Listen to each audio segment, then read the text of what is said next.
हाय, good morning, सत श्री अकाल, ते आदाब, ते नमस्कार, ते वनक्कम। हाँ, आपका अपना डॉक्टर नवनीत कालरा। और जून में मैं छुट्टी पे जा रहा हूँ, तो जून में अगर आपको आना है 7 जून के बाद 7 से 11 तक मैं आपको नहीं मिल पाऊंगा। अपने पेशेंट्स के लिए एक जानकारी दे दूँ। चलिए आगे बढ़ते हैं। टॉपिक है कि भाई एक ऐसा टेस्ट जो आपको एक नई जान दे सकता है, नई जिंदगी दे सकता है, लेकिन लेकिन लेकिन लेकिन अगर थोड़ी सी गड़बड़ हुई तो आप पछतावे में भी रह सकते हो। आपको किसी बड़ी प्रॉब्लम का सामना भी करना पड़ सकता है। जी हाँ, मैं बात कर रहा हूँ सीटी कोरोनरी एंजियोग्राफी नाम के एक टेस्ट की, जो कि आजकल बहुत ज़्यादा प्रचलन में है और मैं खुद बहुत रिकमेंड करता हूँ। और मैंने कितने वीडियो में बताया कि कोविड के बाद स्पेशली जब इतने सडन कार्डियक डेथ और ये हार्ट प्रॉब्लम हो रही, तो 2 टेस्ट बहुत ज़रूरी हैं जिनको फिर कराना चाहिए। क्योंकि छोटे मोटे टेस्ट जो हैं वो कई बार नहीं बता पाते हैं, चाहे वो ईसीजी हो, चाहे वो इको हो, टीएमटी हो, स्ट्रेस इको हो। ब्लॉकेज देखने के लिए कई बार ये टेस्ट सफिशिएंट नहीं होते हैं, पहली चीज़।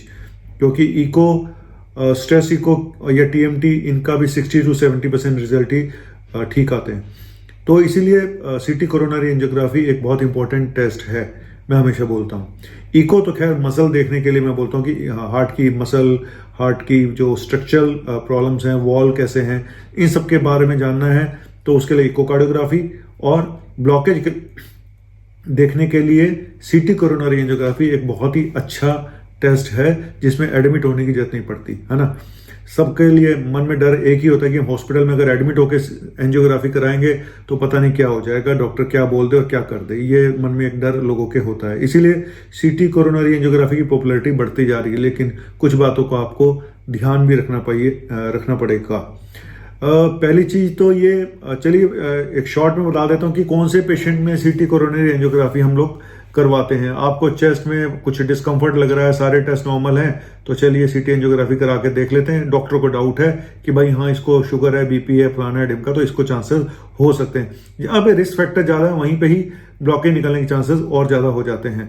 जिनको पहले से हाइपरटेंशन है, शुगर है, कोलेस्ट्रॉल हाई है, मोटापा है, फैमिली हिस्ट्री है, स्मोकिंग है, तो इन लोगों में रिस्क ज़्यादा होता है। तो एक तो ये पेशेंट हो गए, यहाँ पे कराना जरूरी पड़ सकता है। दूसरा, आपने एंजियोग्राफी कराई, आपको फिर प्रॉब्लम हो रही है, अब क्या करें। एंजियोप्लास्टी सॉरी, आपके स्टेंट भी पड़ गए, सब कुछ हो गया, फिर भी प्रॉब्लम हो रही है, तो उसको दोबारा से देखने के लिए भी एक बार ये कराई जा सकती है। कई बार कुछ सर्जरी से पहले भी हम लोग करा के देखते हैं, जैसे कार्डियक वॉल सर्जरी है, वहां पे भी उससे पहले भी एक बार एंजियोग्राफी देखते हैं कि ब्लॉकेज तो नहीं है। पता चला आपने ऑपरेट करना शुरू करा मेजर सर्जरी के लिए और पेशेंट को ऑपरेशन में प्रॉब्लम आ गई, तो इसलिए भी देखा जाता है। और भी बड़े सारे इंडिकेशन है, आपकी फैमिली हिस्ट्री है। मैंने अभी एक पेशेंट में यंग डेथ हुई थी एक ब्रदर की, तो मैंने उन सब के 3 भाई थे, तो मैंने सबको बोला कि आप लोग भी अपनी सीटी एंजियोग्राफी करा लो। 4 में से 1 की डेथ हो चुकी थी जो सडन हुई थी, बाकी 3 में से 2 की ब्लॉकेज निकली अच्छी खासी, एक भाई को कुछ नहीं निकला। तो इसलिए एक बहुत इंपॉर्टेंट टेस्ट है। लेकिन अब मैं कुछ बातें आपको बताने जा रहा हूं, लेकिन जो शब्द मैंने यूज किया है, क्यों किया है, पहले ये बता दूं कि क्या सावधानियां रखनी पड़ती है और कितने की ये एंजियोग्राफी होती है, सीटी कोरोनरी एंजियोग्राफी, और कैसे होती है। सबसे पहले आपको 4 घंटे खाली पेट रहना पड़ेगा, अपना किडनी फंक्शन टेस्ट कराना पड़ेगा। 12 घंटे पहले कोई कॉफी वगैरह ना लें, क्योंकि हार्ट बीट आपकी 80 से नीचे होनी चाहिए। और कोई अगर हिस्ट्री है एलर्जी की, तो भी ये टेस्ट मुश्किल में डाल सकता है आपको। अगर किसी दवा से एलर्जी है तो पहले बता दें, ठीक है। तो ये सब बातें ध्यान रखें। और फिर मैं बोलता हूं कि सबसे बड़ा साइड इफेक्ट अगर मुझे लगता है सीटी कोरोनरी एंजियोग्राफी का, तो वो है रेडिएशन। क्योंकि एक जो मशीन होती है वो कितने गुना एक्सरे के बराबर एक रेडिएशन मशीन से होता है। तो मैं पहले भी बता चुका हूं अपने वीडियो में कि जितने ज्यादा स्लाइस की मशीन होगी, जितना कम टाइम का एक्सपोजर होगा, उतना ही रेडिएशन कम होगा। तो छोटे शहरों में मैंने अक्सर देखा 64 स्लाइस की मशीन होती है, उससे भी कम की, तो है ना। और जहां 128 स्लाइस की मशीन है, कहीं 256 स्लाइस की मशीन है, तो जितने मेरा अपना मानना है कि 128 स्लाइस की तो मिनिमम होनी ही चाहिए, मिनिमम। जितने कम टाइम के लिए आपको एक्सपोज किया जाएगा उतना ही रेडिएशन कम होगा, उतना ही फर्दर फ्यूचर, क्योंकि रेडिएशन का बार बार देना, रेडिएशन आगे चल के कोई कैंसर ना हो जाए, तो इसलिए ध्यान रखना पड़ता है कि बेफालतू भी मत कराएं किसी का बार बार सीटी स्कैन। बहुत जल्दी लिख दिया जाता है सीटी चेस्ट करा लो, सीटी ये करा लो, सीटी वो करा लो। मैं बार बार बोलता हूँ कि बहुत जरूरी हो तभी सीटी स्कैन कराएं, नहीं तो अवॉइड करें, क्योंकि ऑलरेडी कोविड में बहुत बार सीटी स्कैन लोगों के हो चुके हैं। चलिए, एक तो ये हो गया। दूसरा, ये तो मैंने बता दिया कि मशीन कैसी होनी चाहिए। कितने का टेस्ट होता है? टेस्ट जनरली अगर आप डिस्काउंट करा के कराओ तो 7,500 से लेके, जो मेरे पेशेंट मैं कराता हूं तो 7,500 और 8,500 के बीच में होता है, डिपेंडिंग अपॉन द रेडिएशन की कौन सी मशीन है, कैसी मशीन है। ठीक है, तो 128 स्लाइस की मशीन का हम लोगों के यहाँ जो होता है 7,500 डिस्काउंट करके है। ये एमआरपी तो काफी ज्यादा है। एमआरपी करीब ज्यादातर जगह 12,000 13,000 से लेके 15,000 के बीच में है, लेकिन बड़े जो कॉर्पोरेट हॉस्पिटल है वहां पे 20,000 में भी होती है, 18,000 में भी होती है, 25,000 में भी होती है। तो वहां की कहानी मैं नहीं बता सकता हूं, लेकिन एक ये देखा गया कि जितने मेट्रो सिटीज हैं वहां थोड़ी महंगी होती है, छोटे शहरों में थोड़ी सस्ती होती है। लेकिन दिल्ली में हम जो कराते हैं, जो अच्छी लैब से, जहां 128 256 स्लाइस की मशीन है, आपको 7,500 से 8,500 रुपए के बीच में हो जाती है। तो जो लोग कराना चाहते हैं वो मुझे मैसेज करके, मेरे व्हाट्सएप पे नंबर 9810416762 पे मुझे मैसेज करके टाइम पहले पर एक बार और बता दूं, पहले मुझे आके आपको दिखाना पड़ेगा, आप फिट भी हो, ये भी मैं बता दूं। अगर आपको कोई, मान लो आपकी पल्स ज्यादा है, आपको एरिथमिया चल रहा है, आपको वेंट्रिकुलर एक्टोपिक आ रहे हैं, पल्स इररेगुलर है, तो आपकी सीटी एंजियोग्राफी नहीं हो सकती है। तो पहले आपका फिटनेस लेवल देखना बहुत जरूरी है। आपका यूरिया क्रिएटिनिन नॉर्मल है, आपकी हार्ट बीट नॉर्मल है, आप कहीं एंग्जाइटी का शिकार तो नहीं हो जाओगे वहां जाते ही मशीन में। तो और आपको जरूरत भी है, सबसे बड़ी चीज है कि आपको जरूरत भी है। ज्यादातर पेशेंट तो खुद ही बोल देते हैं, सर हमें तो सीटी एंजियोग्राफी करानी है, आपका वीडियो देखा था। यार ऐसा थोड़ी होता है, आपने तो ऐसा चलिए बस गाजर मूलिया और उठाओ और खा लो, ऐसा नहीं होता यार। ठीक है, तो अब बात करते हैं कि कितनी एक्यूरेट होती है और कितनी परसेंटेज अगर ब्लॉकेज आती है तो उसका मतलब क्या होता है। देखो जनरली 80 to 90% आप मान के चलिए कि इतना ये पॉजिटिव इसकी एक्यूरेट होती हैं। 80 to 90%, मोटा मोटा बता रहा हूं, हालांकि अगर एग्जैक्ट परसेंटेज बताने चलूं तो फिर तो मैं घूमता रहूंगा यहीं पे। ये अगर नेगेटिव आ जाए, अगर सीटी कोरोनरी एंजियोग्राफी नेगेटिव आ जाए तो इसके बहुत मतलब है, इसका मतलब आपको कुछ नहीं है। लेकिन अगर पॉजिटिव आती है तो जो सीवियरिटी ऑफ स्टेनोसिस है, मतलब मान लो ये ब्लॉकेज बताती है आपकी 50%, तो हो सकता है 50% ना हो सकता है ये 30% हो सकता है ये 70% हो, है ना। तो ये वेरिएशन आ सकते हैं, ये मैं आपको पहले बता दूं। तो डायग्नोसिस एक्सक्लूजन मतलब कि आपको एटलीस्ट इतना पता चल जाता है कि आपको हार्ट ब्लॉकेज है या नहीं है।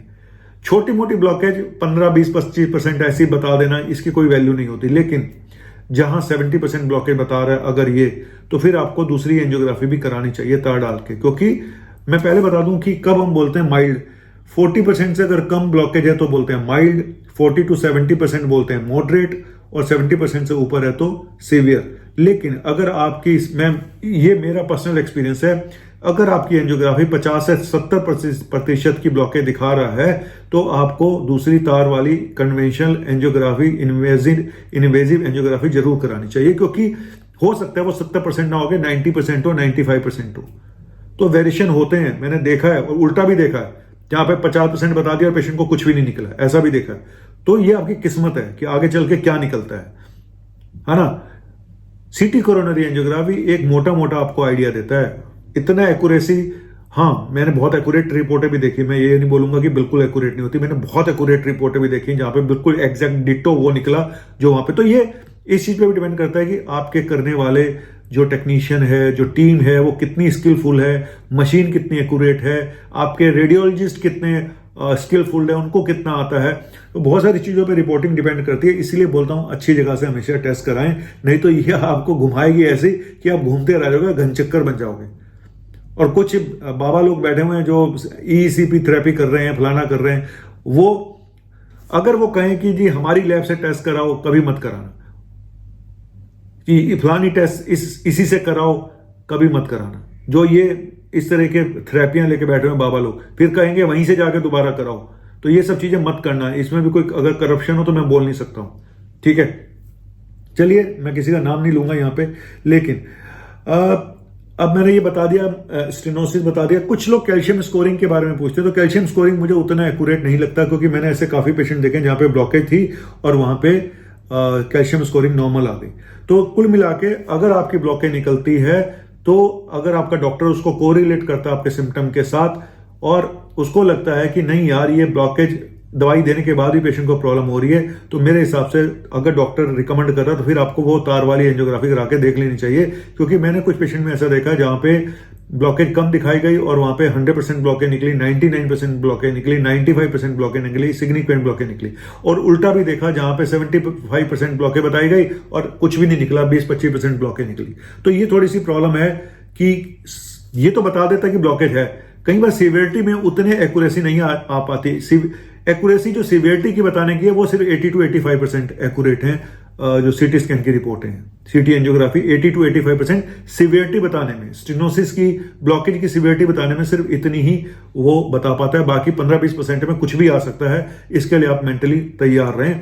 आपको खजाना भी मिल सकता है, वरदान भी मिल सकता है कि कुछ भी नहीं निकला, और इसका उल्टा भी हो सकता है कि बहुत कुछ निकल गया। आपने तो सोचा था ये तो छोटी सी ब्लॉकेज दिखा रहा है, अब वो डॉक्टर कह रहे हैं कि बाईपास सर्जरी होगी, तो ऐसा भी हो सकता है। तो इसीलिए एनीवेज फिर भी बहुत इंपॉर्टेंट टेस्ट है, बहुत इंपॉर्टेंट है, लेकिन अपने आप ये डिसीजन ले लें कि मैंने तो करानी है। सर रेडिएशन भी होता है, मैं बार बार बोल रहा हूं, और अच्छी जगह से कराएं जहां रेडिएशन कम से कम हो, ठीक है।